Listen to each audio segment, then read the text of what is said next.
and running. Yeah, so we're going to have a chat today about two road user groups. Last time we did the pedestrians, and we talked a good bit about that. I thought that was a really good session with this group, lots of interest. And today we talk cyclists and motorcyclists, or people who ride bikes and people who ride motorbikes. And I'm going to start with cyclists. So this session, like the pedestrian one, we're going to identify some of the requirements for safe travel by cyclists and point you at some technical information. But we're also going to talk about common road safety audit issues, and I'll get into that fairly quickly, just to give you that feel for what we as auditors are looking for and often seeing. And then some terminology around treatments and the like.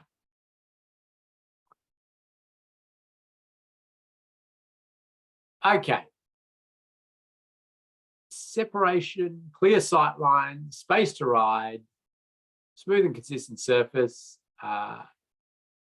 speed maintenance, connectivity, and information. Those are some important cyclist requirements. Some of them are more important than others, and I'll take you through some of these, and I'll link them back to the safety.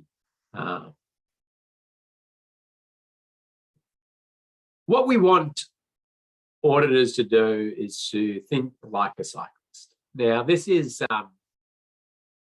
often quite easy for a lot of auditors because they are cyclists or they have been cyclists, so they've got that feel for how you might ride. But we want to just sort of ask logical questions. Would I feel safe using that bit of road, or if I was turning here, would a car see me? And am I going to be in the dooring zone? And lots of just sort of questions like that. But the question I have, I suppose, at this stage, and what is a cyclist? That's not a question that you need to answer in the chat. But what is a cyclist or a person that rides a bike? And it's quite varied. And I would say people ride bikes are the most varied group in terms of us thinking about how we design infrastructure and what facilities we provide. Because we have the 8-year-old, the 80-year-old, like I've sort of put in this little picture. And there is a design philosophy, it's called 8 to 80 actually, that if you design your facilities in your city for an 8-year-old and an 80-year-old, you cover everybody in between. It doesn't quite work for cyclists though, because we have these other unique sort of categories of cyclists, and they are things like the lycra-clad training cyclists, or the cargo bike, or different courier cyclists, and people are using them for very different purposes.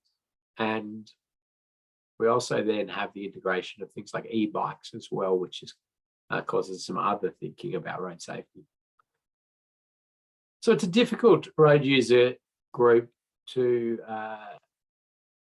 to design infrastructure that caters for all of the these types of road users. I'll talk a bit more about some of those particulars later. I will point you at a couple of documents which are good, which provide auditing guidelines for cyclists or cycling facilities. The one that you're getting very used to is the Australia's Guide to Road Safety Part 6, because in the back of that, there is the prompt list, and one of them covers cycling and cycle facility. The other one is this document, which is getting a little long in the tooth now, but it's not too bad. Shared Path Audit Guidelines, it's a Victorian government one. That document does a decent job in setting forward some of the specifics of these shared paths that you might want to consider. And then when we get into standards and guidelines associated with cycling infrastructure, there is quite a lot of guidance out there. We've got Part 6A of Australia's Guide to Road Design. There's the Australian Standard 1742, Part 9, which is bicycle facilities. We've got the cycling aspects of the Off-Roads Guides, which is a document that sort of collected a whole lot of specifics around cycling infrastructure and cycling design guidance from different Off-Roads guides and collected it into one document, which was pretty cool. Then there's like Victorian government documents. There's lots of Queensland PMR documents. There's council sometimes put out their own stuff. I kind of like the bike lane design guidelines from the City of Melbourne, which is that document on the right there. And then around the world, we see lots of different things. The Crow manual is from the Netherlands, and it's generally considered sort of the cycling infrastructure Bible. Really, it's the one. It's the comprehensive one. It's best practice. I popped in there another few documents about auditing cycling facilities from different places around the world. So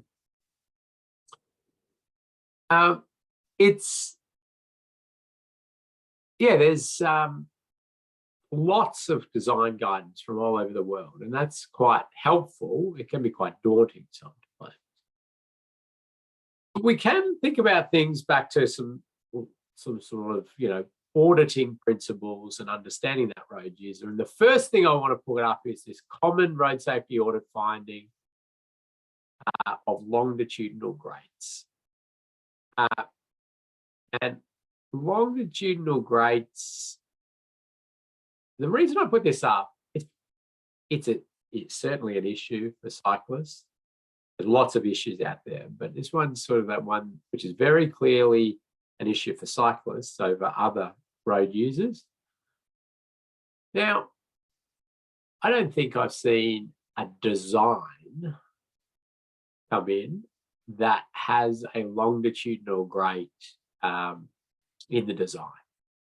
However, as a road safety auditor, I have seen longitudinal grades in existing situations where changes are happening and bicycles are sometimes being encouraged or actually diverted down routes that have longitudinal grades like this, or even worse, bigger gaps and the like. And that's what we're looking for as auditors. Certainly, if one happened to be put into the design, you'd point it out. But you want to look at your design. You go out to the site, you say, okay, they're going to build this, and you see your longitudinal grade, and then you go, okay, well, then that should be fixed as part of this. It should be changed. I've done a couple of expert witness legal cases associated with longitudinal grades. One was in there's a shopping centre.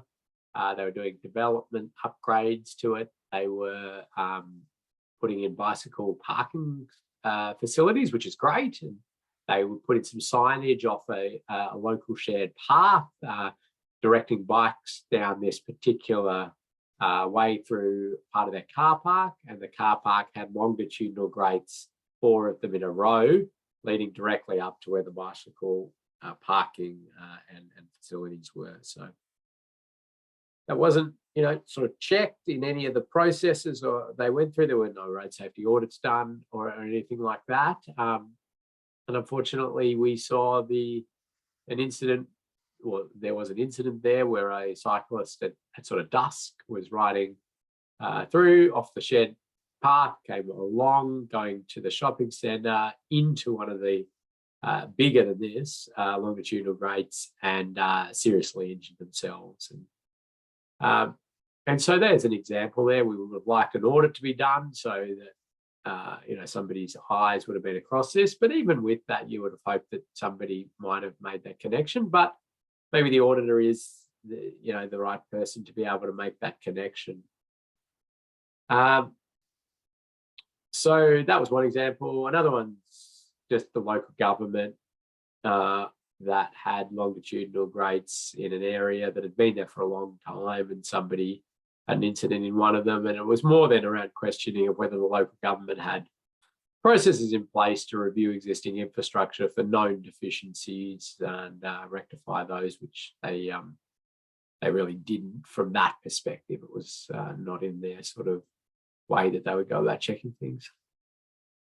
And in both of those, I sort of did state, well, I've been running the road safety audit course for a long time, and I suppose one of the first things I pop up is just a common road safety audit finding, a common issue, are longitudinal grades. It's pretty obvious. It's 101, so you'd expect it to be picked up.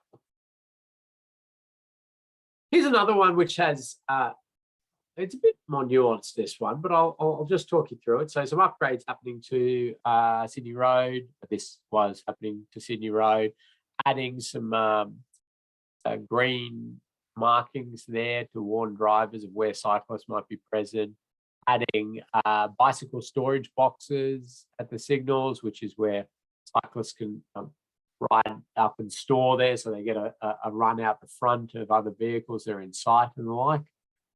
And over here, they've got the same. They've got the bicycle storage box, but the way these signals run, and you watch this because you do a site visit and you're out there.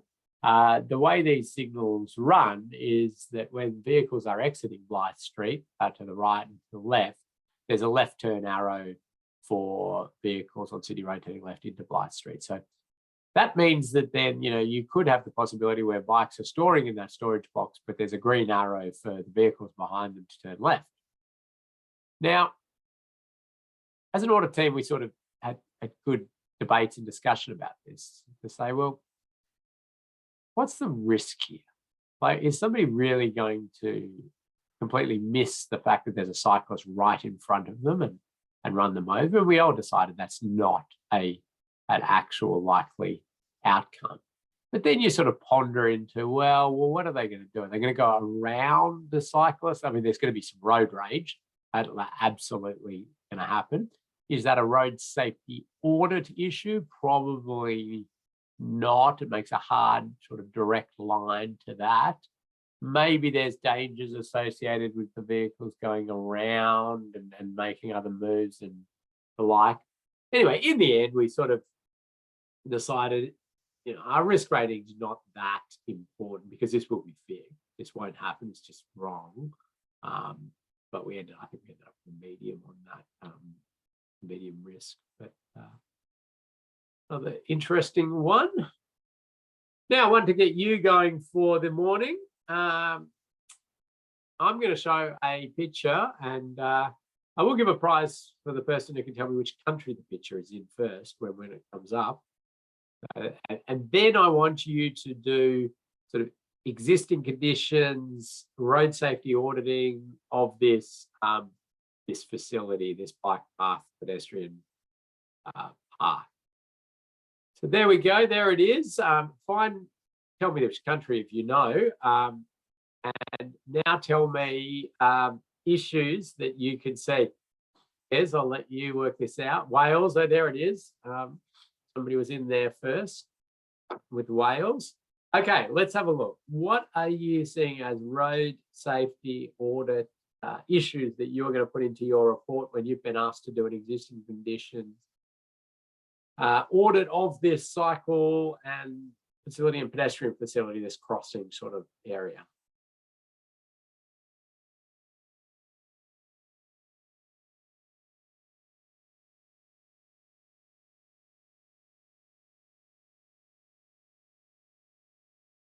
I'll give it a second because I'm seeing lots of good stuff come in. This is a good group, very active, and put in lots of good ideas.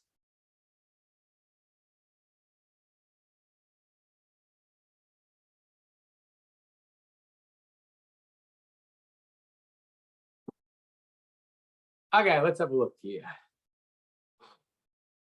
All right, Alistair out of the gate quickly with great. And there you go. I just talked to you about it, didn't I?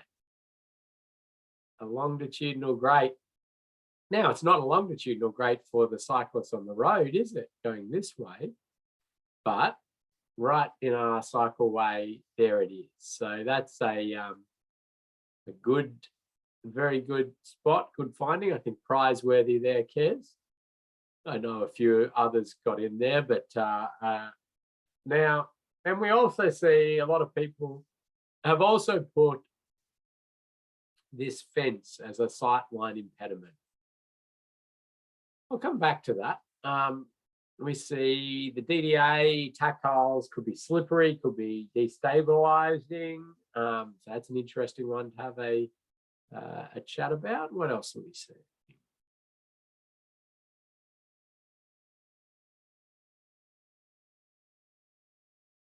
Okay, some people talking about the poles within the path.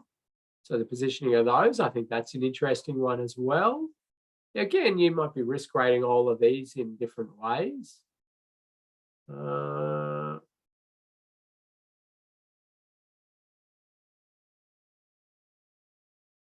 Okay, some people saying that the confusion there, is this solid white line saying, is it a dividing line for cyclists, or is it a way to say pedestrians over this side and cyclists over this side, which it is, and it's put with that sign, but is that clear enough? That's a good question to ask. We're not clear from the photos, and this is a good one. What a driver would see as they were coming up this way. I think that's a very good good one. Thinking about it at night, I think, is a very good one, and checking that. So lots of issues immediately that you've already found without even being there on site and riding through it a few times and picking up some more stuff. Yep. Is it clear who's got priority or who doesn't? Some people pointing that out, maybe. So we've got this fence issue. And then if my Welsh is still as good as it used to be, this translates to cyclist dismount. The cyclist dismount. All right, well, surely then the issue is resolved, isn't it? Because a cyclist will dismount, look, and then cross the road. Well, the answer to that is absolutely not. You, as a road safety auditor, are the voice of reality. And a cyclist dismount sign is about the most useless sign we have in our signage suite, in my opinion. Its only purpose is to make a traffic engineer in a local council feel a little bit like they've done something. And the reality is that cyclists don't use it at all. Actually, maybe one of the other advantages of cyclist dismount sign is it makes my life as a road safety auditor a bit easier because somebody's identified all the hazards for me. Because there is got to be some fundamental issue that is trying to be reduced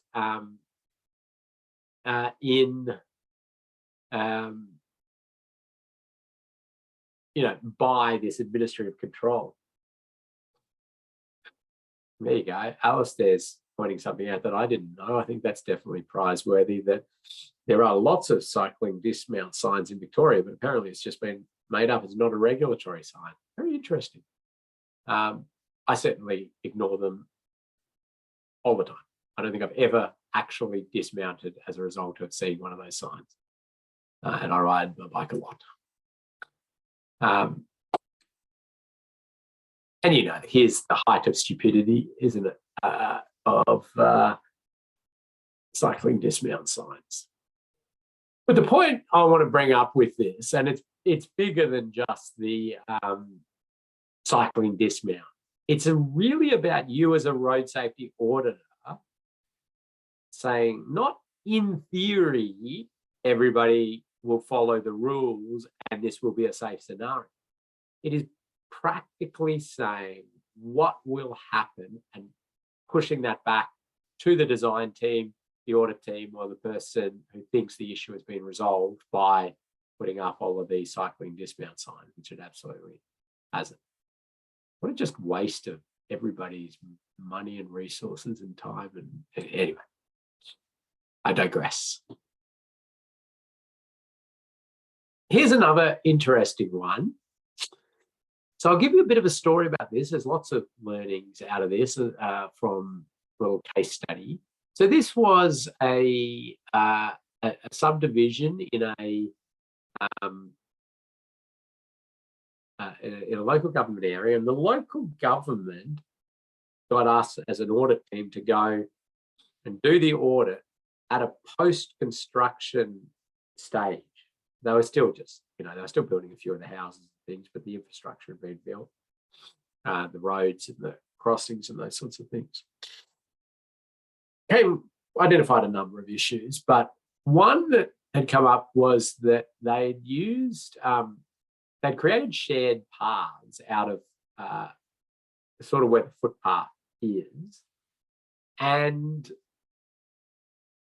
quite a number of the houses had these high fences, and they had the garage right up on the high fence. And so you have this shared path and encouraging bikes along here, and you've got these points of vehicles are going to pop out and won't be, there's no sight lines. So as an audit team, we identified this, and we then wrote it up and put it in there. Now, one thing was, what level of recommendation do you make? Because certainly it would have been far better to have this as a wider shared path further away from the properties, wouldn't it? That's going to be good for everybody. But once it's all been built like this and everything like that, that's a pretty massive ask, which we kind of know is not going to happen. So we didn't even recommend that as a big, major, huge expense change. What we recommended was that those fences at those locations, be cut down or the first panel removed, so you open up those sight lines and lessen that risk.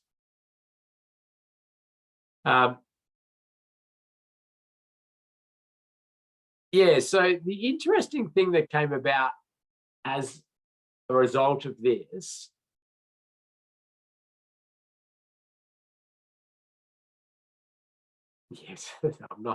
we did not suggest a cyclist dismount sign. That is for sure. The thing that's interesting about this one was we handed over this audit report, and they got the audit report and they looked through it. They said, well, thank you. We agree with these different findings.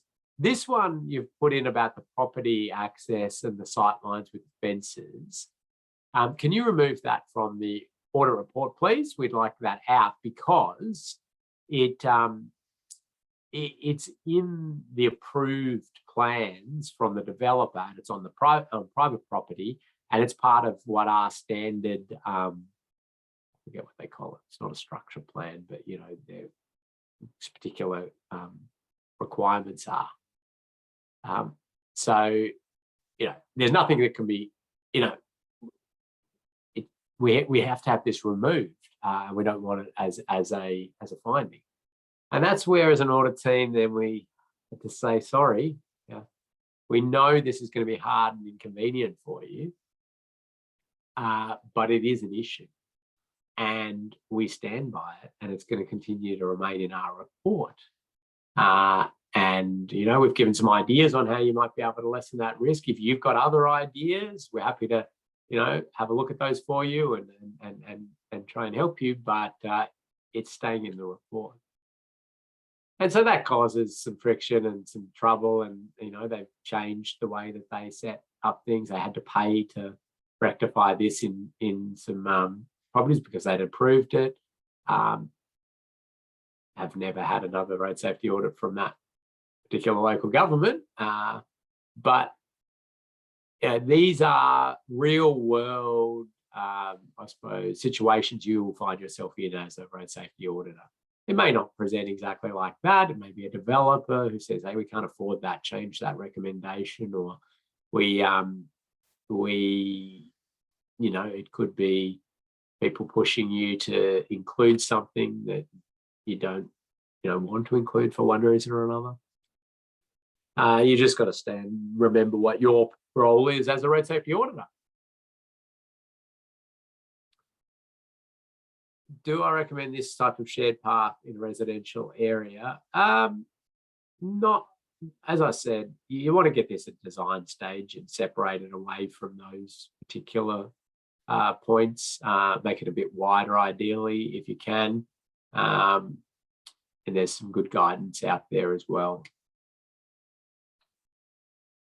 Okay, so that's about all I wanted to say on that. It's just, I think, a good example. We will have our break in half an hour or so. I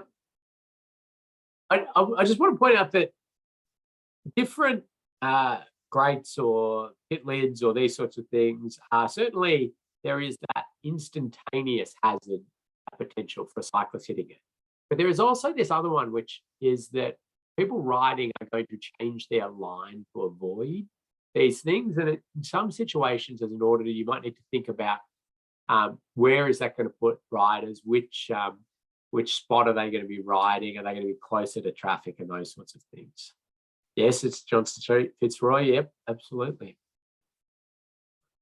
Another one here that comes up quite a bit, and there's quite a few issues as a road safety auditor that you'll probably be able to find with this, but yeah, another good.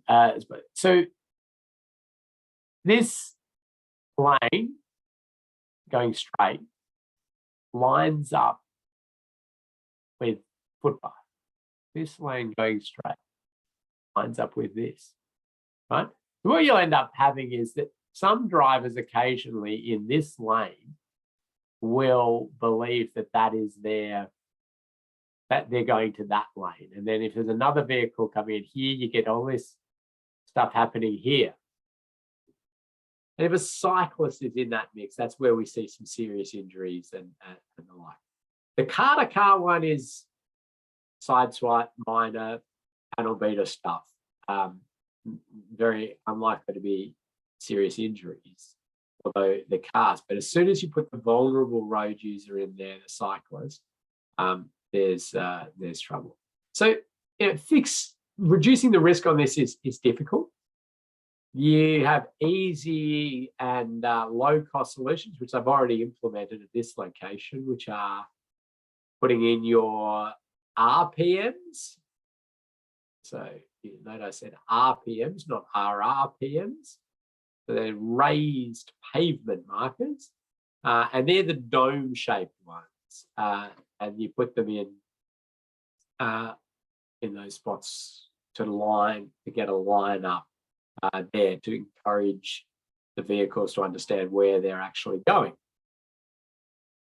Now, there are other options. You can work on your signal phasing to alter it to give cyclists head starts, which can help out a bit. There are more elaborate solutions where we can get bikes off and give them a run through like that. The more elaborate solutions. Build an overpass is a very elaborate solution and expensive, but certainly would address the issues we've got here. There's also the one that's challenging again, which is as a cyclist, sort of, if you've come along here and you're moving up into this area, and we've got at intersections, a stand-up lane has been added. So we've got a vehicle will come through here, accelerate, and then have to merge back. So what are they doing as they get into this point? Well, they're looking over their shoulder and back to see if they can quickly merge. They might be accelerating, and again, you just got a nasty mix of cyclists and a vehicle sort of not looking at that particular area. So stand-up lane, I said, is a term, and some people don't use that, but that's that sort of extra lane you'd open up at an intersection. So sort of going from one lane there, and then it opens up to an extra lane at that point, and then it closes back up.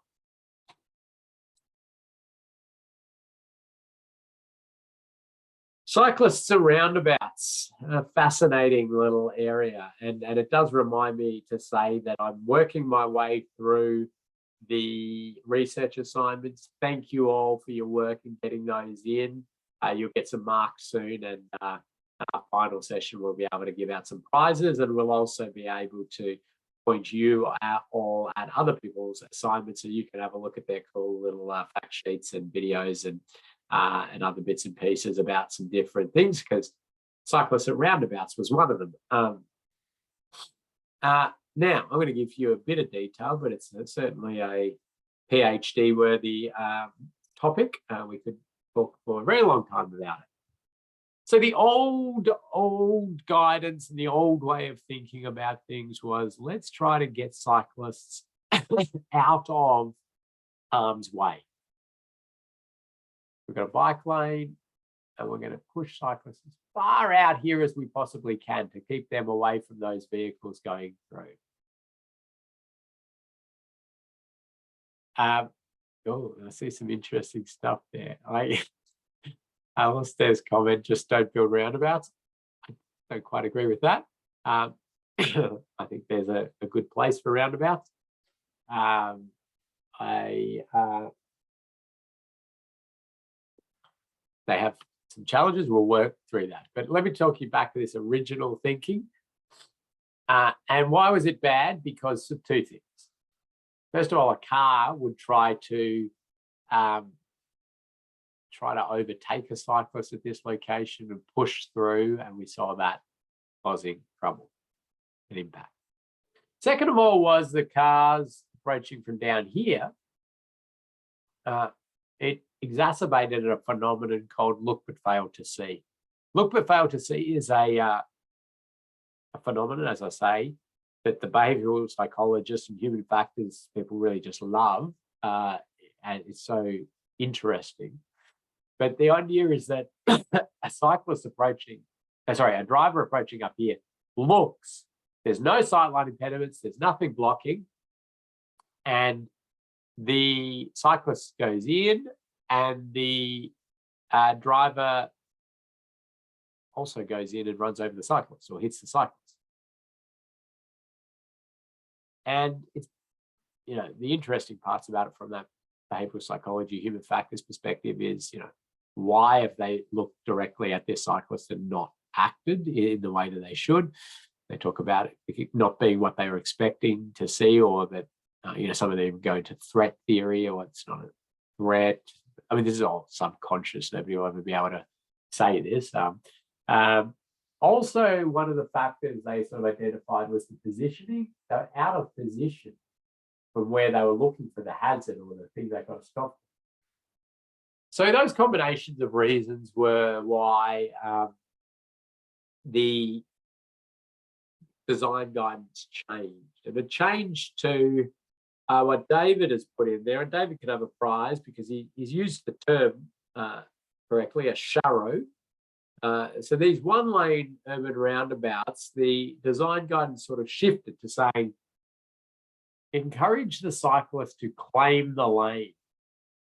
Get in the middle, get in that point where a vehicle can't squeeze by, and also in a position to lessen the chance of that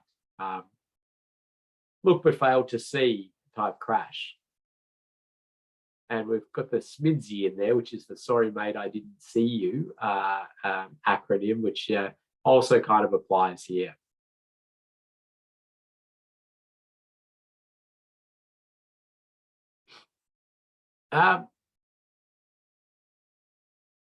So the comments that are coming in here are beautiful because they're exactly the things I want to talk about. So I do enjoy this group. So let's take the one about, are you going to say to your 8-year-old, okay, claim the lane there. So you ride along and yep, you push in there in front of the big 4-wheel drives and you claim the lane. I don't think we are. So we're not really getting our cycling friendly environment here. Yes, there's a good portion of the cyclists that will, and are confident enough, and that's all good. Also, the next one is around the speed, and they should be done in low speed environments. And like my preferred design, if you're going to do this, involves a speed cushion at about this location, right? and you can do a bit of sort of Chemflex style stuff there as well. Why is that? Because if you've got a bike going along here and you've got a car,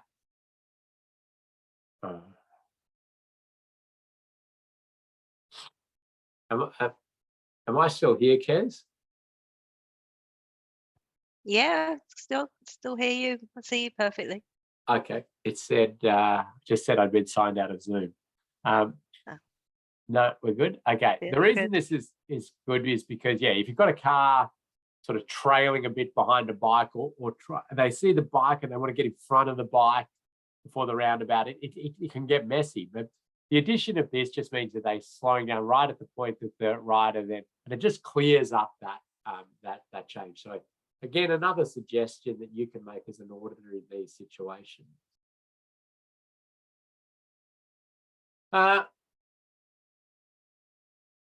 Yeah, so I'll come back to those urban one-lane roundabouts in a minute, but really when we get to these two-lane roundabouts, it's extremely hard for us to cater for cyclists and yeah, in a safe manner, because claiming the lane, really, you can't see that as an option. I mean, you could, but we've got so many things that you still have vehicles that can overtake. You can have larger vehicles and they'll try and go through. We've got inbuilt dynamic visual obstruction issues where, you know, you've got a vehicle coming up to here and you've got another vehicle behind here, and the cyclist is sort of in here, and this vehicle slams on the brakes and this vehicle continues through. It's a lot of challenges associated with these scenarios.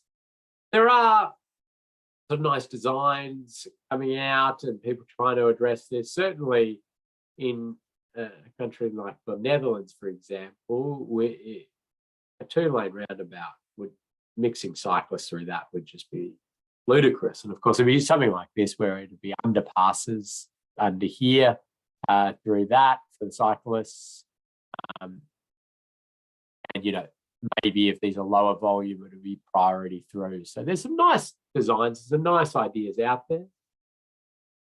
But back to the single lane ones, you know, what we are all acknowledging as practice for these roundabouts is that Dutch style roundabout, or a protected roundabout as we call it, which is where there is a priority cyclist facility and pedestrian facility sometimes around the circulating carriageway, the roundabout. So if a cyclist, you know, comes in, wants to turn right, they can go around like that, and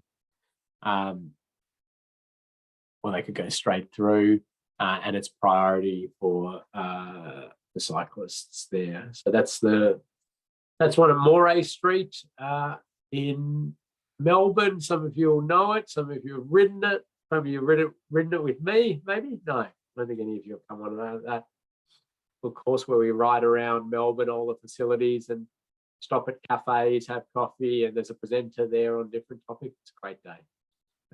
Enjoy that. We go out here, ride a few laps of it, and then the next one.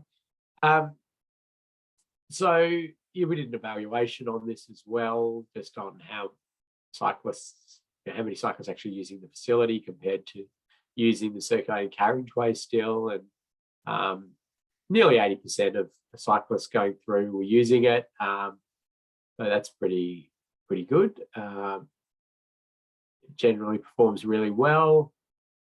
I mean, I love the fact that Port Phillip's, so there's all, you know, some people had concerns about the impact on traffic. Oh, because you're going to have to give way, and then you're going to have queuing into the roundabout, which is going to block it all up. And the response was, well, pedestrians and cyclists are priority in this area. So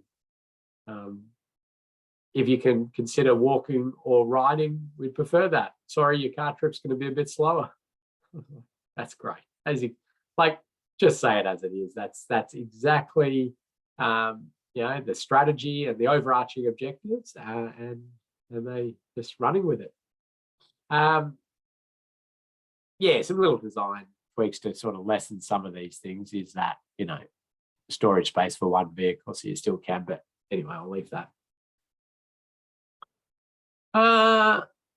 Let's have a look at what's come into the chat there.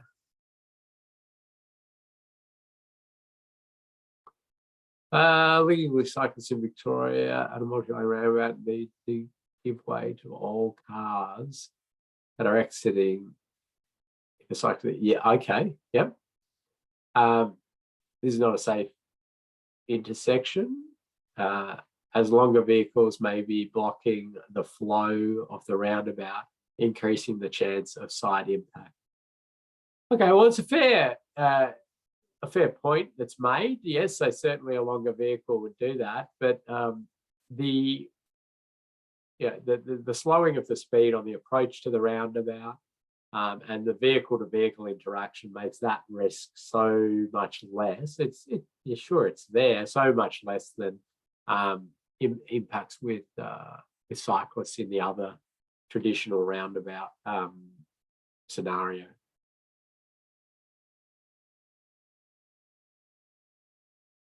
Yeah, people trying to play around with ways to try to lessen risk for cyclists at those problematic 2-lane roundabouts. And this is an interesting one to sort of road safety audit, was scratching our head about. I always say road safety auditors are there to help with the innovation process. A lot of people sort of, there's a bit of a practice of auditors stifling innovation, I would say, where it's something new and they really pick into issues and hamper it and sort of cloud the overarching benefits you can get. But sometimes there's new ideas, new innovations, and they have risks that really warrant maybe reconsideration. So this one was interesting. It's a protected cycle facility that sort of comes into this 2-lane roundabout, and then there's the addition of this sort of little propping area for a cyclist to make that multi-stage maneuver around a roundabout. The concerns about how that was sitting and larger vehicles that are coming around here and whether they're tracking potentially over these areas. So that was one concern. Other concerns associated with, once you get out there on site, you watch, well, what are the cyclists that come through here? There's some of the lycra cyclists and some in groups, and groups seem to be a bit of a common thing. It wasn't really big enough for a group of cyclists to be in there. So it becomes an interesting, dilemma.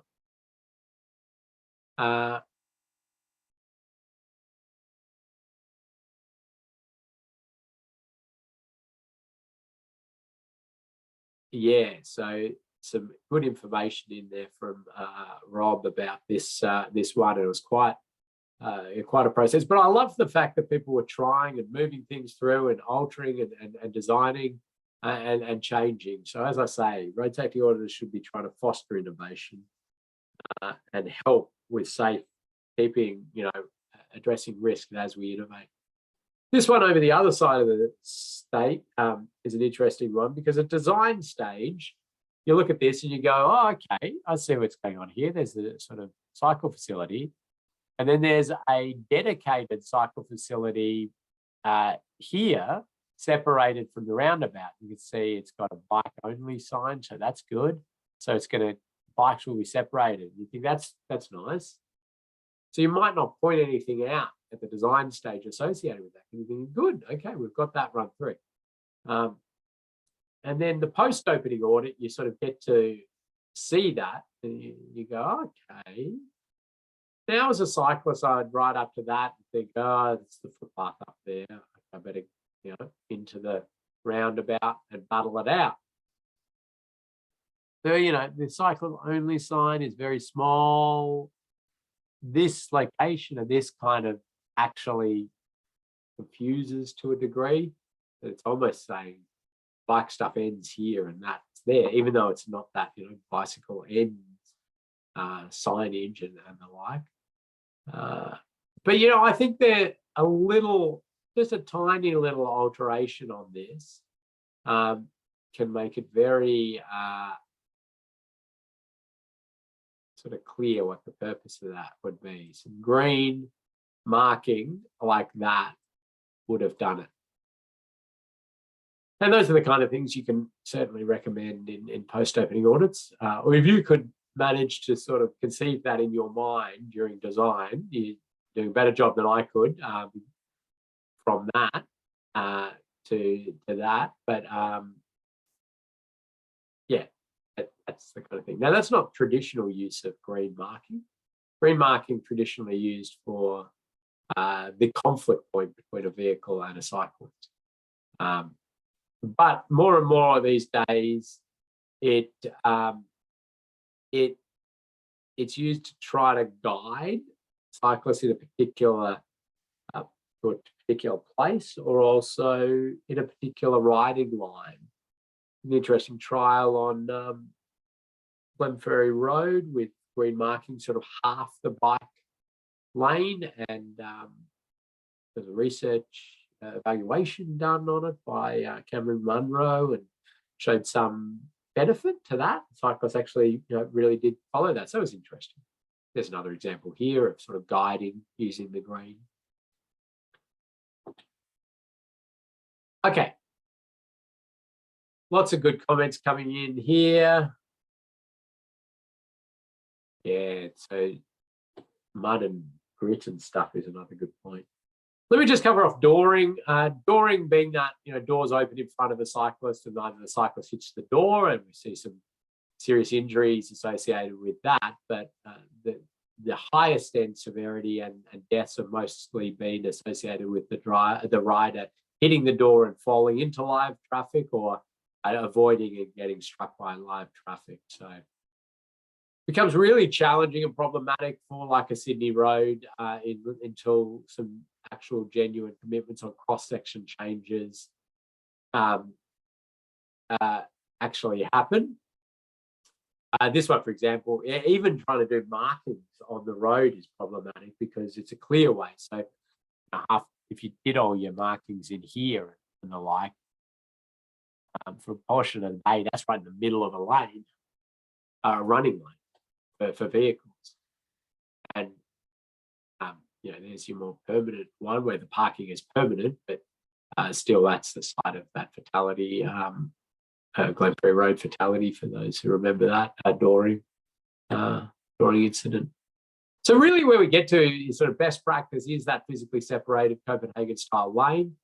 You want your enough space to buffer for some door, passenger door there, and we see some pretty good facilities these days, pretty great outcomes. As a road safety auditor, when you're looking at these from design phase through to post-opening and the like, some common things that come up are sightline changes, because now vehicles entering and exiting side roads, there's potentially a parked car blocking sight lines of cyclists. So that's interesting. I like to suggest these areas get like a cobblestone treatment because it's, or even like a raised treatment, because it vehicles turning in sort of slow to go over that, which helps cyclists get a bit more warning, and it gives them a bit more time to see riders, as well as trying to open up sight lines a bit too. Okay, so shared paths crossing crossing roads, and if you're giving priority to the shared path, which I think is always a good thing to do if you can, there's some particularly interesting ways to do that. We've got some new signage these days for that. It's like that. But, and here's some more ones. You're essentially making the cyclist path a road, like in the sense that this is an intersection, and the cycle or the shared path has priority, and so it's marked accordingly. it can't be marked as a wombat crossing because technically you can't ride a bike over a wombat crossing. You'd have to technically dismount and walk across. I think that we should just change that road rule. So we could just put a standard pedestrian crossing up. But nonetheless, for now, it's this sort of thing. So really interesting slight distance calculations of these facilities. And there's, well, a race crossing training course. I spend probably an hour talking about how to calculate slight distance at different crossing facilities because there's not like the guidance. Some guidance is good, some it's a bit murky. But you do want to think about that. Have we got appropriate sight lines? Is it priority is very clear?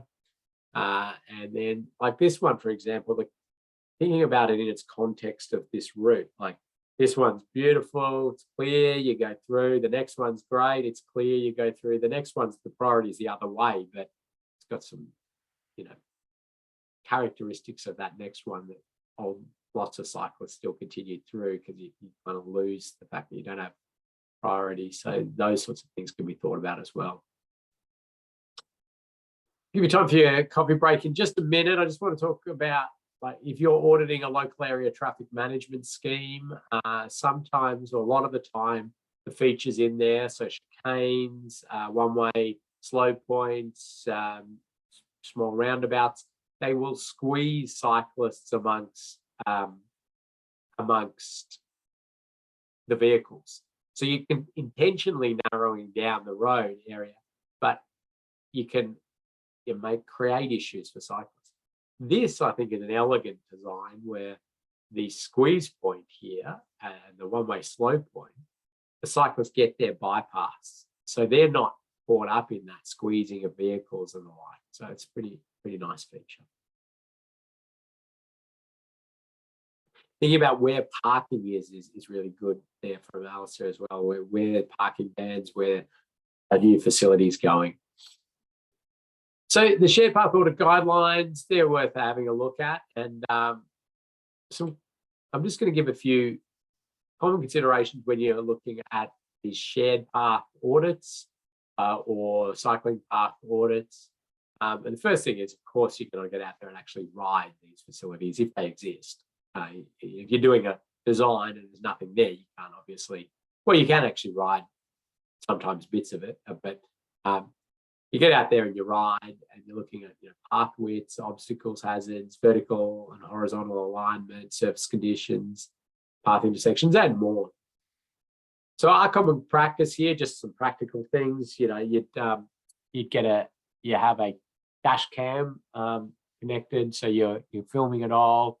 I take an electronic level to get grades of the that's around on my back there. Grades of different slopes of these paths. I also use that as a height measuring stick, so you can check the height clearances of underpasses and different things, and the distance to roads, path side hazards, and camera and take some photos and things as you go and identify issues. It's great fun. It's one of the best things. If your day involves just going out and riding and it's just awesome. So path to path intersections, clear priorities, good sight lines, advanced warning, sign guidance, 90-degree intersections and speed reductions at the conflict points if it's warranted. They're pretty good, just general intersection things to think about. Over on the right there's a picture of a bit of confusion of priority in a newly built facility. Who's got priority? You'd like to clarify that before we get lots of riders and road users out there or path users out there. Another one in Bendigo there of it's actually the priority is actually the main thoroughfare is that one, but just the color setup meant that it looks like it's kind of the other, and it's going to get confusing. Drop-offs off the edge of path. is a fairly obvious one, and you'd be thinking about cyclist-friendly fencing in these locations. Thinking about smaller drop-offs, but that's still a significant danger because we know that shared paths often have dogs and kids and all sorts of things. And if a rider's going along at a medium sort of pace, the dogs to jump out or the like, when they go into this, they can lose control and we can see some injuries.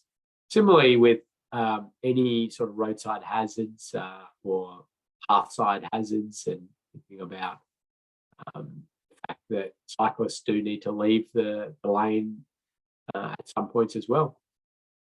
And there's different things you'll find in there. Mud, gravel, debris, and all these things. Often these cycle facilities are put in environments that are flood-prone areas because that's easier land to get your shared path in, but it does mean we see these sorts of things quite a lot. And very briefly, cyclist fencing. So a fence that can catch handlebars and pedals is not a cyclist-friendly one. And certainly if you identify those, you'd be recommending changes to that to a cyclist-friendly fence. One thing that is another common thing come up in audits is that the shared path, so users of the shared path are being protected from vehicles using a barrier system, and that's great. But the back of the barrier system presents quite serious hazard to riders and sometimes walkers as well, even or joggers who trip and hit that. So that's something to think about. We can do back-to-back railings. There's lots of different sort of products available to do that, considering the placement of it and a few other things. We're thinking about any hazards in the path, but thinking about it at night too. So that chain would be a pretty big issue at night. Somebody I think has tied that white ribbon or bag there to warn other cyclists of the chain at night. So we don't want to see that sort of stuff. I like this one down in the sort of Richmond area where, okay, I don't like the fact that they've got a cable stay right in the middle of the park. If they could not have that, that'd be good. But if it is there and it's identified as a hazard, which it is, nice line marking on the approach, flexible bollards, retro-reflective tape around the bollards, highlighting the hazard. We've done a pretty good job there. Whoever did this has done a pretty good job, in my opinion, of highlighting that and providing a facility that's reasonably friendly. And that thing that I mentioned, the sort of cycling audit, you may be going on a cycling path or a shared path and doing that specific audit from a cyclist perspective. And we've got this fact sheet, which is now in the back of the Australian Guide to Road Safety Part 6, but just giving you some particular tips on how to do that and what you might take and what to look at. That's not on your USB because we don't give out USBs anymore. You just download it from Moodle. Okay, I won't do that quiz because I want to give you time to go and have a stretch and fill your coffee up. But thank you. Good input on that session. We'll come back after the break and we'll talk motorcyclists. Then I'll give you your road safety audit assignment. Let's come back in 4 minutes for a chance to win a prize. No, not for a chance to win a prize. Yeah, chance to win a prize, kids. Let's ask a trivia question on return if you've got one. Oh, no, there it is. Let's have a chat about motorcyclists. Okay, so what we're going to do, and you're getting the run of this by now. Okay, what are some of the requirements of motorcycle safe travel? Where's some technical information? What are common issues and what's some treatments and terminology? So motorcyclists are somewhere in the order of 20 to 30 times more likely to be killed or seriously injured on the same trip as compared to a car. That's massive overrepresentation, isn't it? But we've got the same speeds as cars. We've got the inherent instability of only two wheels, and we've got vulnerability to injury, no protective cage, and those sorts of things. So it all sort of plays its part. Like every road user, there are people who use, who ride inappropriately, but we have people who drive inappropriately, who will, ride push bikes inappropriately. So, I think we'll just leave it at that. Okay, the Making Roads Motorcycle Friendly series. These are your documents that you can look for in your jurisdiction that talk about what characteristics of road design and maintenance and construction have more influence on motorcycle risk than other road user risk. And so we came up with the first one of these about 20 years ago while I was at Vic Roads, and we shared it out with other jurisdictions, and other jurisdictions have got their sort of versions on it. They're all generally the same. And it's a really good source of information. What was it? You've got to keep your eyes peeled for all the wallies in this session. Okay, here are 5 S's to think about for motorcycle safety: sight, surface, signs, strike, and speed. Can a rider be seen? Can the rider see what's coming up? What's the surface that's being provided? Are there signs to warn, forming, guide? And what is a rider going to hit? And speed of travel of the rider and other vehicles. So when we're thinking about our sort of risk formula, we have the chance of a crash and how bad that crash is going to be. When we look at that and map that back to the 5 S's, you think, well, okay, sight, surface, signs are going to influence the chance of that crash. Strike is how bad the crash is going to be when it is there. It's a consequence factor. So what is the rider hitting? Is it a tree? Is it a signpost? Is it a flexible bollard? And the speed influences both the chance and the severity of the crash. So let's just jump through those quickly. Again, just switching a light on in your mind. So motorcycles smaller than even smaller cars, and so thus hidden behind objects in tight triangles and things easier. We've got a safety margin there. Okay, sorry, that's the same wally. Don't get another wally. I was just trying to circle that. What do you think that's all about? Anybody got any ideas? Pop that into the chat. Why we got a safety margin there, or why we got that space there? Weaving to a degree. Okay, the fear of getting stuck under a truck or the like. Yeah, the safety margin. Oh, seeing something in the Q&A. Lane changing, avoiding a pothole. These are all good guesses. Legs, wind force. There it is. Bike lean. Okay, bike lean. Kirsten's on it.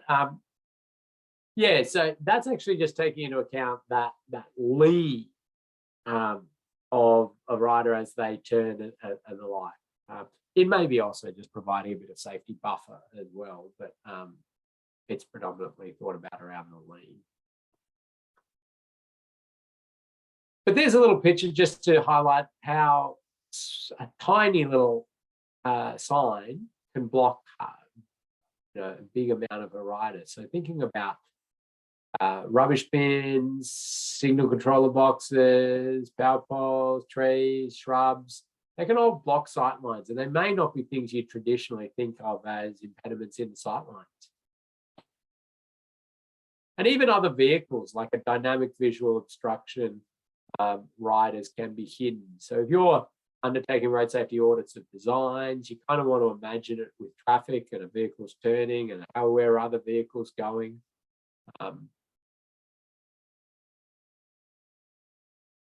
providing those good guidance informations on what's coming up for a rider to help them prepare and the like, again, it's very important and helpful and reduces that risk. So one particular road characteristic on popular motorcycle routes is a curve that tightens up on itself. So a curve tightens. Does anybody know the technical term for that? I'll give a prize for that as well. If you've got a curve which has 2 or more radii, and it is one that tightens up on itself.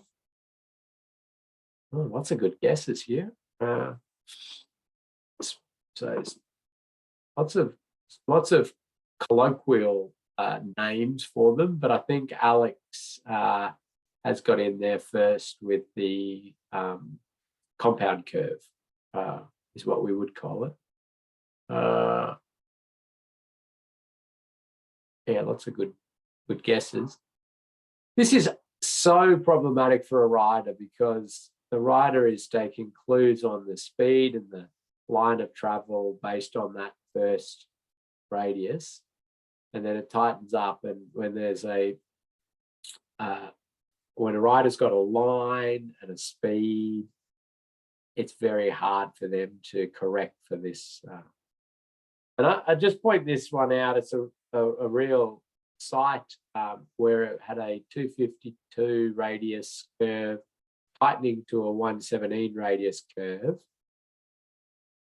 and had 4 motorcycle run-off-road crashes outside of that curve as it tightened. And that's, I mean, there's a compounding factor. Oh, there you go, there's a pun. Compounding factor in the compound curve, which is that's an unsealed bell mouth, so gravel wash is likely to be spreading onto the sealed surface there. But that's if you're auditing these motorcycle routes and you can identify that sort of stuff, you're able to suggest some things that significantly reduce the that issue. Now that sign is quite effective. We did some work from a rider perception perspective and their recall of the sign and understanding of what it meant, and they were highly attuned to this, as opposed to just putting a normal hairpin sign with an advisory speed for the second radius. So that, that in theory is good. You go, well, normal hairpin sign and 25 or whatever it is. The riders are somewhat influenced by that, but then they get this view of the curve and they go, oh, that's not a 25, and so make some adjustments, and then the 25 does hit, but it's halfway through the curve and it's all a bit too late. So highly effective sign, because ironing out compound curves in the road network, and especially in these mountainous areas, is just astronomically expensive. So we've got to try and be providing that clarity on warning.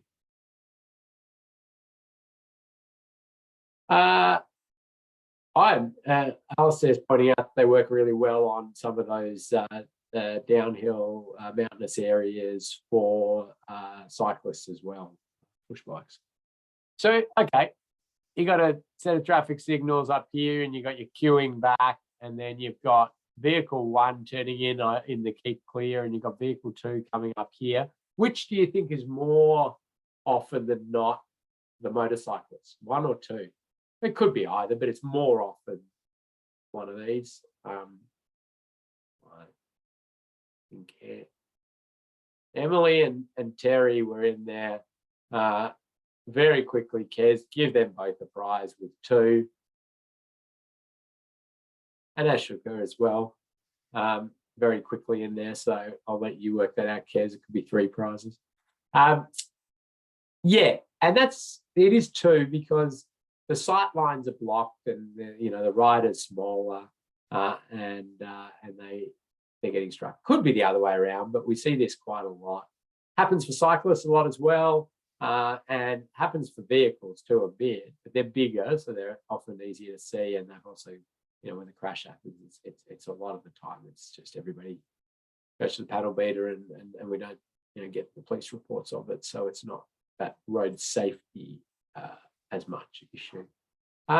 So some things we could think about doing at this location. There are expensive things like you can put drop-off signals, which are like just a red and an orange, for example, that link to these signals up here. So, and maybe that you have a loop. So once vehicles queued are there, this goes to red. People wait there until it's cleared. So that'd be an option. You could, you could block off the turn. You could get rid of the keep clear. Those traffic ops people have issues with that often. Maybe there's even those sort of cheaper solutions of thinking about moving the keep clear hold line back just a bit, just to open up sight lines a bit. So a few things to have to think about. That's a picture of that site, actually. There you go. You can see the Pajero there. Wouldn't have had any view of what was coming. There's a truck there and the queue of cars. Just a picture to show that sight line, tree there blocking the rider. Sometimes hard to clear these out, but worth thinking about. The surface provided really important for a rider due to the fact that you're like a cyclist taking a corner or a curve, the center of gravity is pushed out. It's relying on the force there on these two small contact patches. So we talk about motorcyclists as the canary in the coal mine when it comes to surface deficiencies, because they're first to be killed or seriously injured. And as we would look at the road environment and the surface and be making those identifications in our road safety audit. Again, you're very unlikely to be given pavement reports as such, but you'll be able to do this with a rider or even from your visual inspection for a lot of the issues. And gravel on road is a good one as well there from Sam. So where a rider is braking or leaning are highly important. So through curves, on the approach to curves, and we really want that consistent, good skid resistance pavement like we see there. But unfortunately, a lot of our road environment has pavement issues. So depressions are an interesting one in the road. Under there are like a 3-meter straight edge. The riders just destabilized and sort of bounced off their line. And I did investigate a double fatality involving a motorcyclist and pillion, where there was a depression in the road, which appears to have bounced those riders onto the wrong side of the road, or just sort of they could pulled the bike upright onto the wrong side of the road and was struck by another vehicle and both killed. So yeah, again, we can be looking for these sorts of things, and then there's more obvious stuff, just blowouts and bits and pieces. And we talked about gravel, and gravel can be there from gravel wash from side road, unsealed side roads, but also work sites and the like. So we can really factor that into our thinking. Where we do patching and how we do patching, we certainly want to do patching to try and keep the surface as good as we can. if we can do that as full pavement width patching, better for riders, and try to have the joints not in riders' riding lines if we possibly can. It can be hard to do sometimes. But any sort of pavement issues that we see, we really want to warn until we can rectify the situation.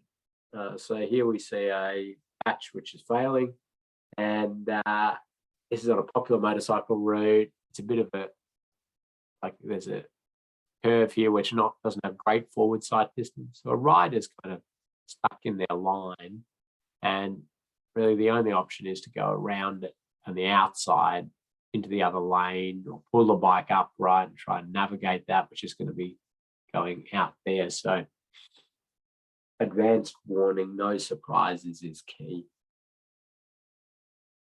And steel plates used for trenches, covers and the like, they're very slippery when they get a bit of moisture on them. Look at that one and you might go, oh, well, yeah, so obvious. You'll see it. Well, you got to think about all those scenarios of, maybe it's night time, maybe it's drizzling a bit, maybe the rider's following behind a vehicle. And so these situations arise where if a rider sort of hits that, they might come off and go into traffic. So if you need to put them in the road, there are skid resistant surfaces and coloured skid resistant surfaces that can be applied on the top, and that's ideally you don't have them in there, but this is probably better. Warning signs of it as well. Getting those bolts down as well would be good. As a road safety auditor, you'll be looking at plans and you might identify where services are going to be present in the future, service pit lids and the like. And if they're putting them in circulating carriageways or in the roadway, and you can suggest that's not a great place, that's a good thing.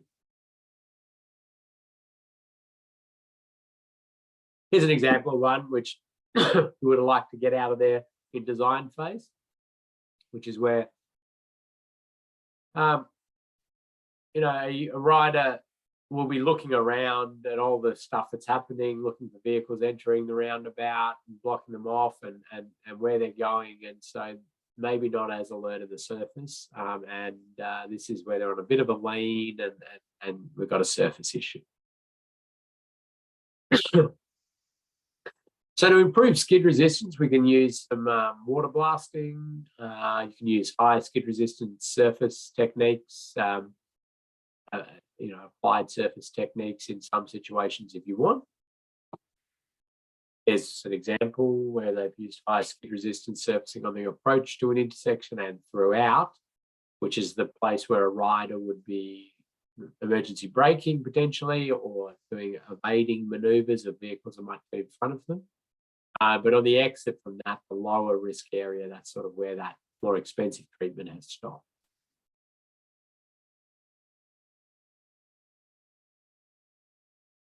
Sealing up to barrier systems and the like is very beneficial for riders. So they, because when a rider hits an unsealed surface, it becomes a pull the bike upright scenario, and it can be very challenging. Okay, let's talk about curbing very briefly. I'll show you a video now. I'll jump over to a video, but the more mountable the curbing, the better. If we can create a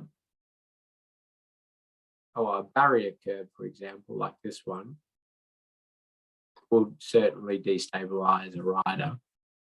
Semi-mountable, better. If we could get mountable, even better. Sometimes you need to use specific curbs in specific locations. But the video I'm about to show you, I think is actually they've done a pretty good design job. In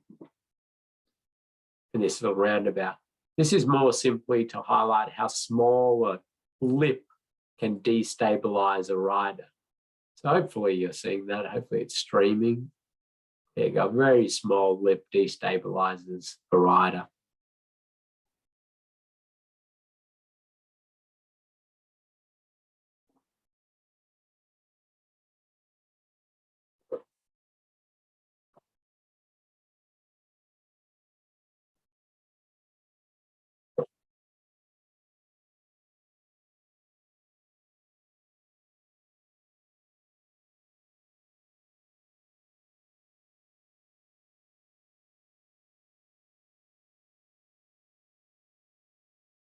Okay, let's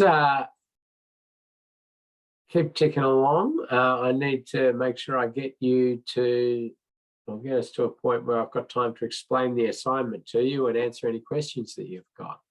Let's keep ticking along. I showed that video in New Zealand when I was over there doing some motorcycle safety work, and they said, hey, come and look at the grab bars we've been using, which are PVC piping. They'll break away if a motorcyclist hits them. And I thought, I like it. I like the idea of breakaway. PVC might hold up to the light, the UV light too well, but interesting one for the grab bars. Just showed that out of some bit of fun. Okay, line marking.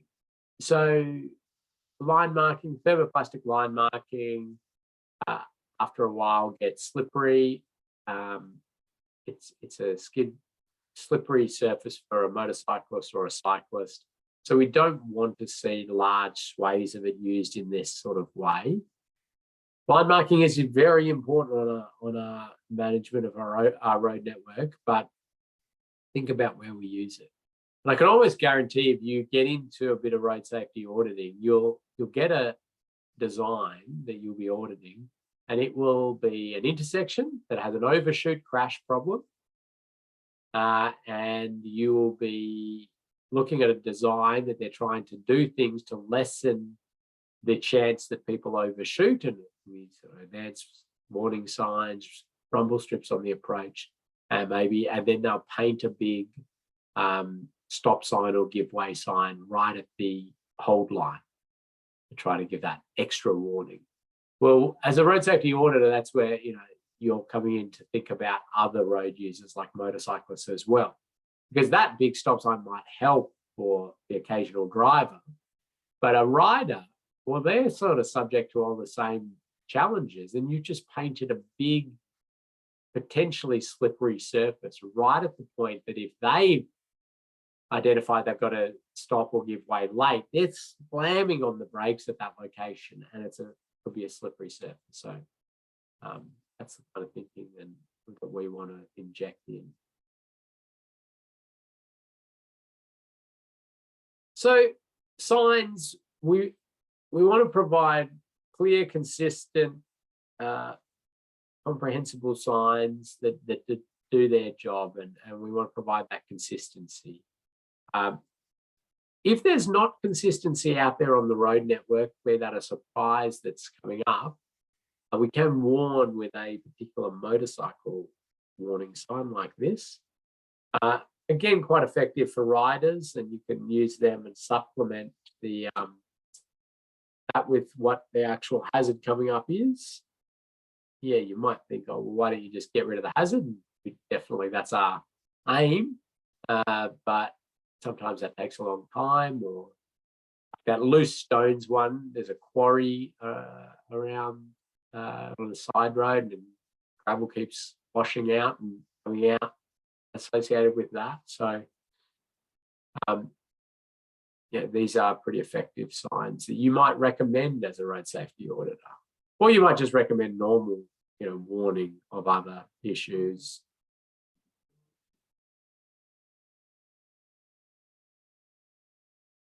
Okay, strike. So motorcyclists crash on the outside of curves.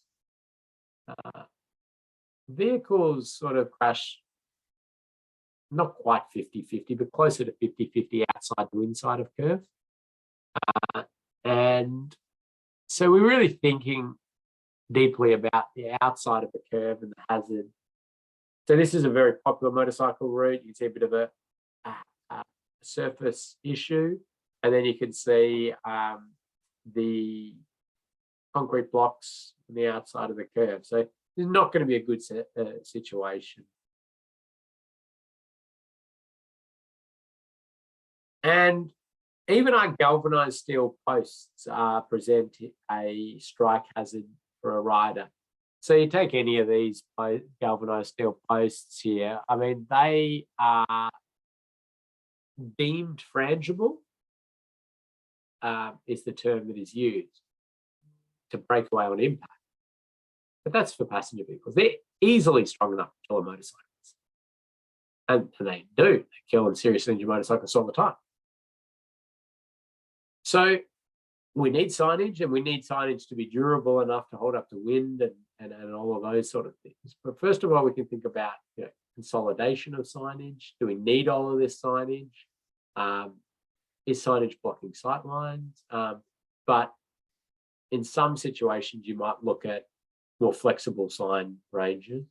We have those for low mount signs like this, but for higher mount signs, it's a bit more problematic. We're working with Monash Uni and Swinburne on a product for Department of Transport to try to do something that's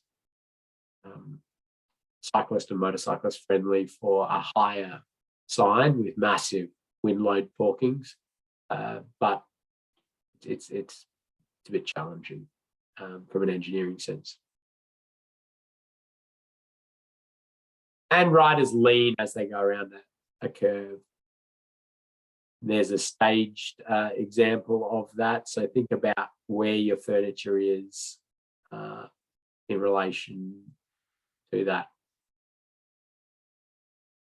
We talked about barrier systems a bit in this course, and of course they're there to protect road users from striking trees and culverts and power poles and the like, and they're very specifically designed, but that's for passenger vehicles or trucks.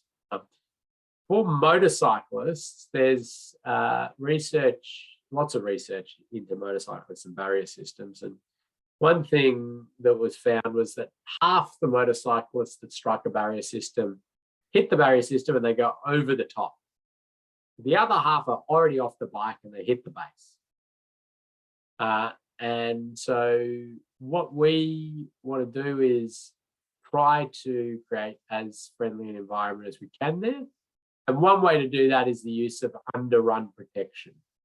You'll note I use the term underrun protection, not rub rail, because rub rail is one product. Well, it's a product that you can use. There are lots of others as well. There's Rider Pro, Biker Mate,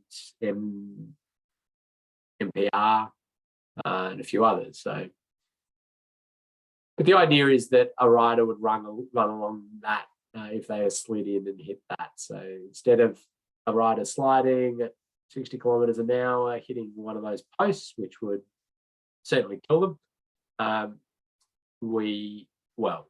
depending exactly how they hit, but it's likely to kill them. They'd hit this and slide along it. So you can retrofit this to existing barrier systems, or if you're looking at new barrier systems, you'd certainly have that incorporated if it was an area where you believe motorcyclists present that risk. Now I'll jump to my other screen because this is not going to play on this, but we've got a little video for you here of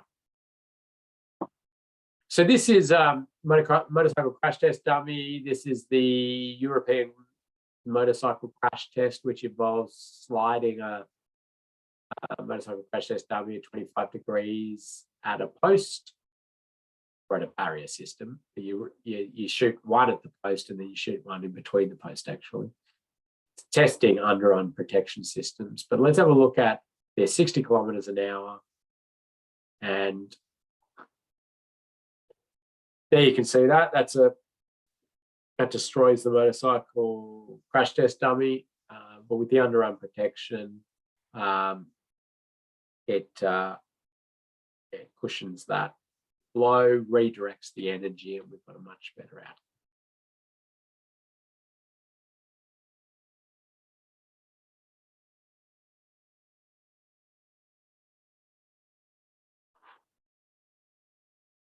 Okay, so let's jump back to our other screen here. And so why do you think then that this one only has underrun protection to that point? Anybody got any ideas?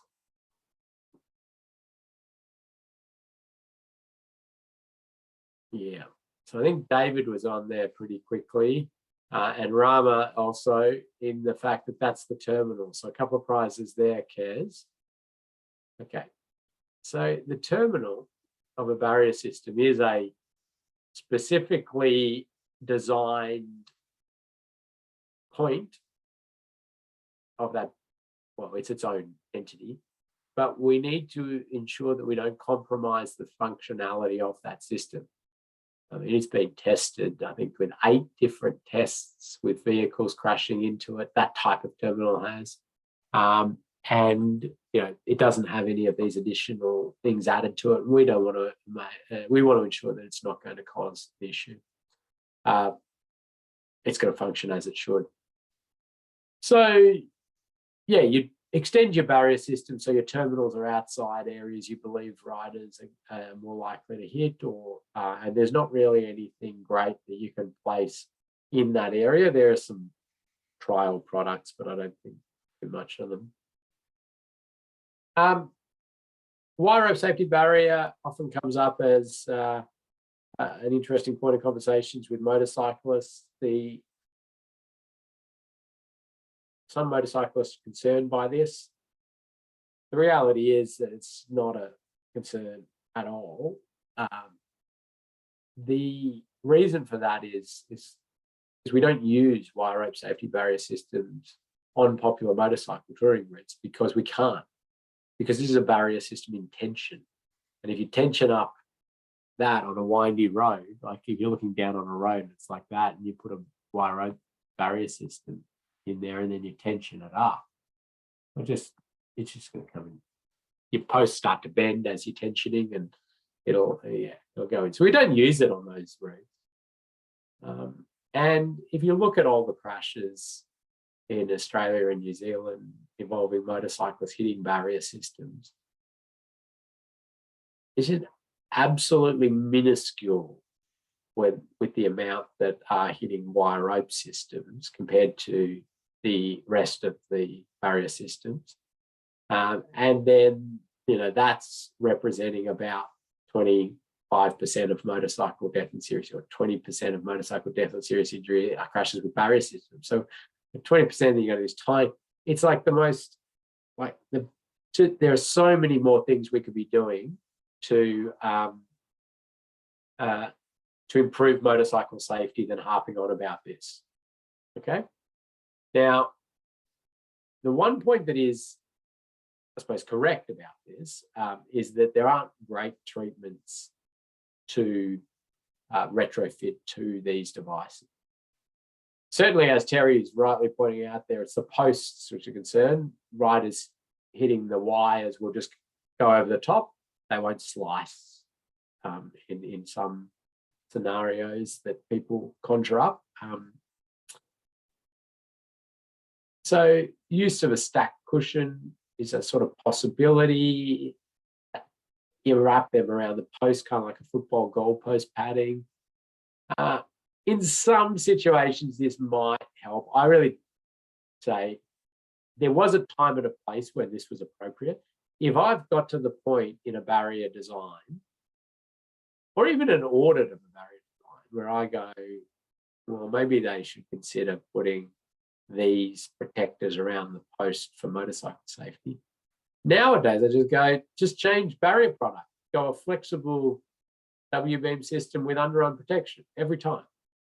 The reason these were popular for a little bit of time was because your choices in barrier system were a W-beam system, like a G4 or Type B, or a wire rope system. And wire rope systems were giving like 95% crash reduction or something amazingly huge for passenger vehicles. And W-beam systems were about 45. So if you could get a wire rope in any possible way, you would do it. But then we had the invention of flexible W-beam systems, which are really effective and up there, close to wire rope systems. So you'd use that every time.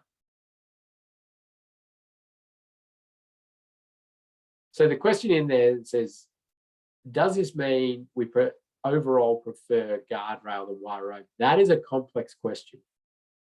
And there's about 15 characteristics you'd want to consider before you actually answered that. It'll, if you've got an area that's popular, a popular motorcycle area, then yes, I mean that's going to be a big determining factor. Because we don't have a good retrofit, but yeah, there's a lot to that question. Here's I'm going to actually jump through this because I need time to take you through your assignment. Just a couple of like post-opening things to be of note. Underrun protection connected directly to the post is not a good thing. Sorry, questions coming in the Q&A here. Do you find out that a road is popular motorcycle route from the client, or is there a way to source the information? Yeah, that's a great question. I put a prize-worthy question there. So depending on what jurisdiction you're in, there are sometimes published approved motorcycle popular routes, they call them. So certainly Victoria has a list of the 200 routes where you'd say, yep, they are absolutely motorcycle routes in the Queensland, for example, though, underrun protection on everything. That's part of their policy. And other jurisdictions, yeah, I'm not sure exactly if they publish them. But yeah, some local knowledge and talking to your client will give you that information if you don't have it. And gaps in anything is not going to be good because gaps can fit arms and legs and things like that. So we lose all of that advantage. Another one where, you've got gaps and then, you've got a rider runs along it and they're into a concrete block. So you're just losing some of the value of what you've got. And speed. So we know speed's a massive influencing factor in the likelihood of crash and the severity of crash. And we can influence that with good sort of delineation of a route and warning signs and guiding signs like cams here. Do remember though that these are sort of hazards in the roadside for a rider. So you think about using them and then maybe think if you can consolidate and things like that. But speed advisory signs work really well, and all of our other treatments to influence speed are pretty good too.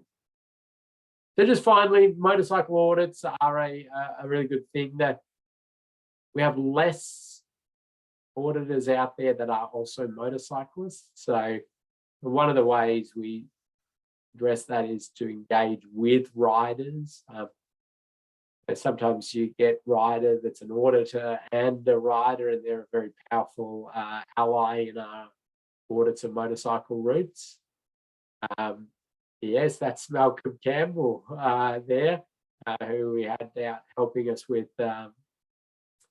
some of the motorcycle auditing in Tassie, providing insights and advice, and that's really useful. I mean, I'm a licensed motorcycle rider, but I'm not active or experienced, and so you do want to be talking to people like Malcolm or Terry as well, and these people give you wonderful insights as a road safety auditor.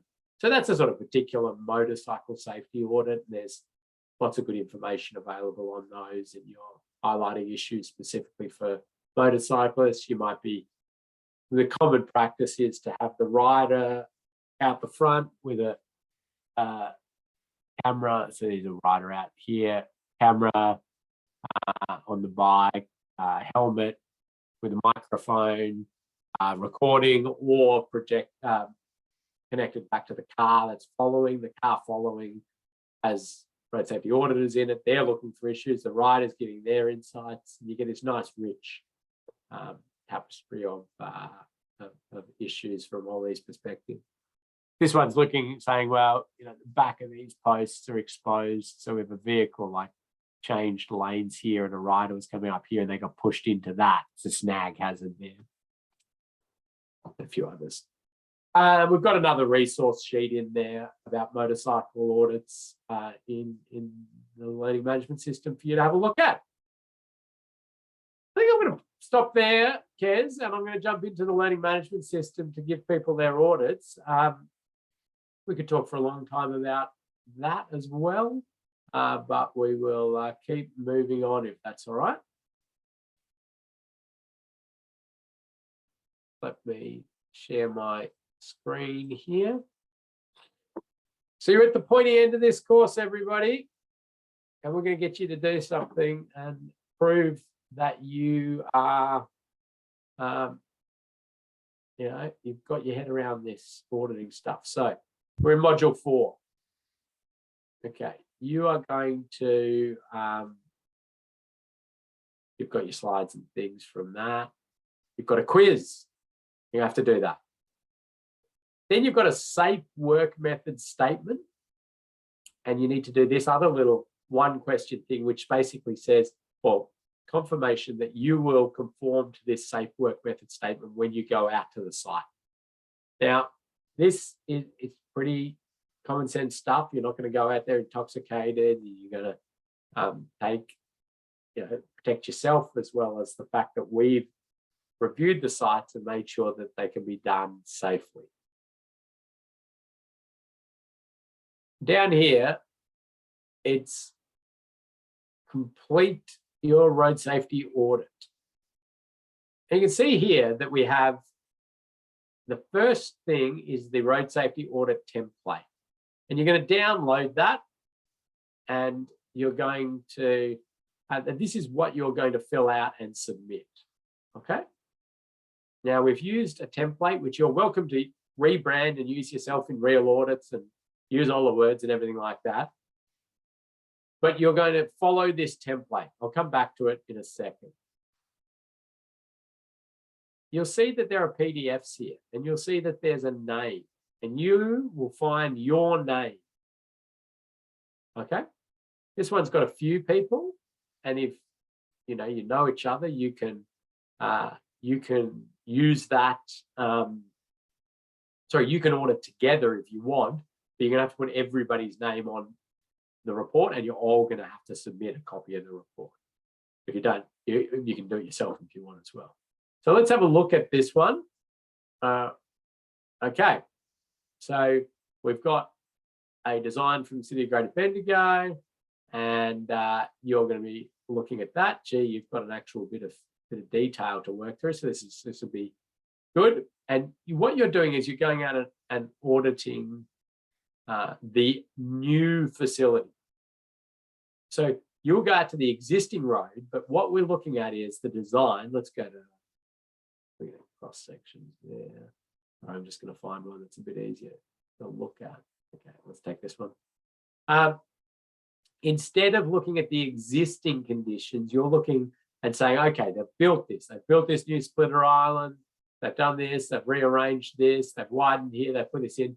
What crashes could happen as a result of this work, or what crashes are not, really not being addressed by this work?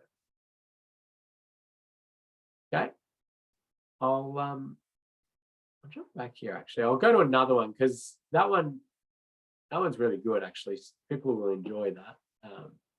The team there, I think they'll get their teeth stuck into it. There's another one, for example, Townsville. So you've got a new road facility, so less detail in this one, but you do the same audit process. Anyway, you're not going to get as much information as you'd like. You're probably going to want traffic counts, and you're going to want other stuff. You're not getting that. For the purposes of this exercise, you're simply going to use what you've got. You might want to make some assumptions, and that's all fine. So you're going to get that design. You're going to know where it is. It should be close to your house or your workplace or whatever address you gave us.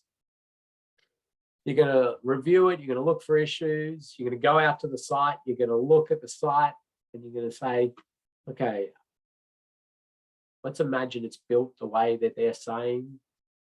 What issues are going to arise? And then you go through the report, and anything that's highlighted yellow, you need to put stuff in there. You put the project name, then any abbreviations you're using, you put in some information there. You're going to change the map to your own map. some more information here. This is pretty easy stuff. These are words, standard words that have been generated to conform with Austroads Guide to Road Safety Part 6, 2022 version. As I say, you're welcome to use these. It makes everything nice and consistent. If the drawing has a number or the like, you can put it in there. Some of them might not have a drawing number. You can just write none provided. Then you're going to put your name and employer if you want there, road safety auditing and training. And as I say, this is where if you're auditing with more than one, you're going to add some rows and put everybody's name in there. Really, don't submit the same audit as somebody else and not have their name on your audit as well. Well, we just fail you. For that, you will have to then go and have a second attempt. Say when you went out to the site, we do not want you going out there at night. Okay, that's part of our OH&S check and risk management is that we're not doing that. You would if it was a real audit. You can make some overarching general comments if you want. It doesn't need to be long. You're going to sign the audit to say that, yep, because this is what we do with official audits. We sign them.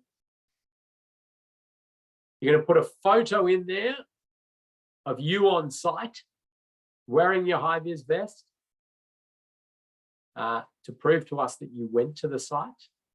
And that is a requirement of this course. We require that. So we need to see that you actually went out there and give that a tick. And then the actual component of it, which is the meat of it. Here's an example of what we want you to produce, and we want 3 of them. You look at the design, you find your issue, you write it up, follow that recipe or formula that I've been telling you about. You risk rate it. You make your recommendation. You leave this place. 3 of those, only 3. Some of you will find 20 issues, but we only want 3 of them. Write 3 up really well, snip of the design, photo from the side, or whatever you think is going to articulate it better. 3 really well written up findings. Okay, what do we got with questions now?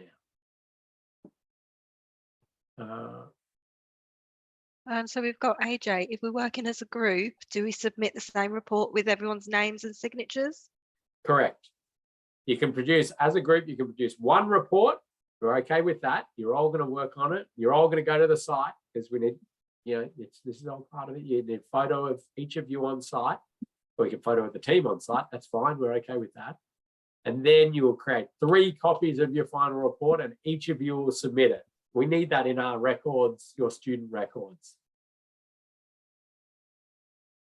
A couple of people can't find their projects, so I'm just going to have a look at that.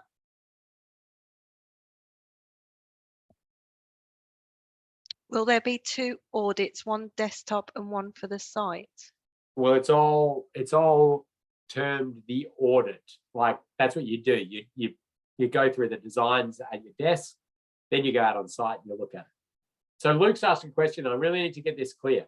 You undertake a road safety audit when it's at design stage by looking at the design and imagining it's built, and then telling us the issues in that future scenario, which is not there yet, okay? We're trying to weed out issues and get the most safety we can before it's built. Now, if for some reason some of you go to your site and it is already built, okay, you can do a post-opening audit. But I don't think that's going to be the case for anybody, hopefully. A few more questions. Just to confirm, we are treating the provided design as if it's already constructed. Yeah, so that's what. Yeah, that's it. So that's one way to put it. Yeah, your audit is for the future scenario. What crashes is it going to create, or what crashes are not being treated as a result of this new infrastructure? And when are they due, Ken? 14 days and 3 hours, 16th of March. Now you've got a bit of time there. I suggest you get onto it because there's a bit to do. I mean, it's not onerous. We've culled out a lot of stuff out of the usual audit process to streamline it for you for this training exercise. Your job is to prove to us you understand the process of auditing and you can write up 3 audits, find three issues and write them up. And Now, doesn't, oh, sorry. Yep, I think we're going to go to the same one. Does a road safety audit normally need a selfie? No. This is part of our course requirements for individuals to prove that you did go to the site.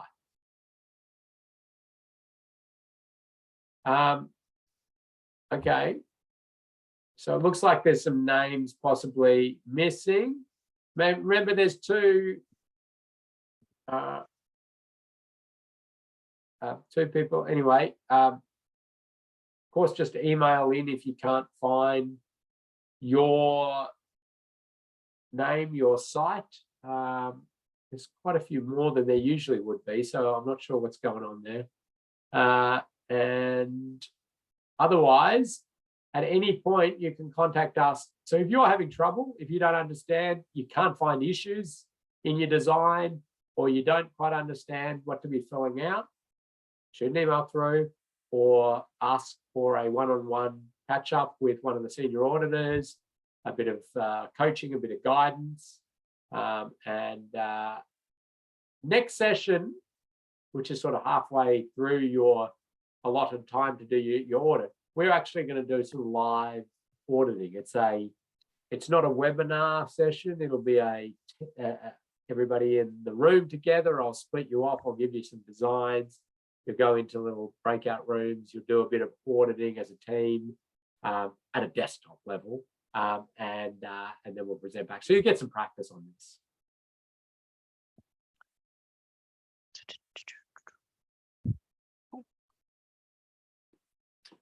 I think that covers off everything. We're just in our last minute now. So anybody who doesn't have a design in there, we will organize that for you.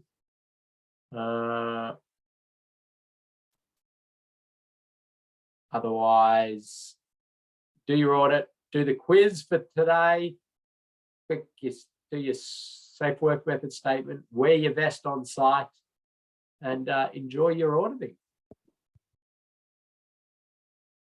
Thank you. Bye.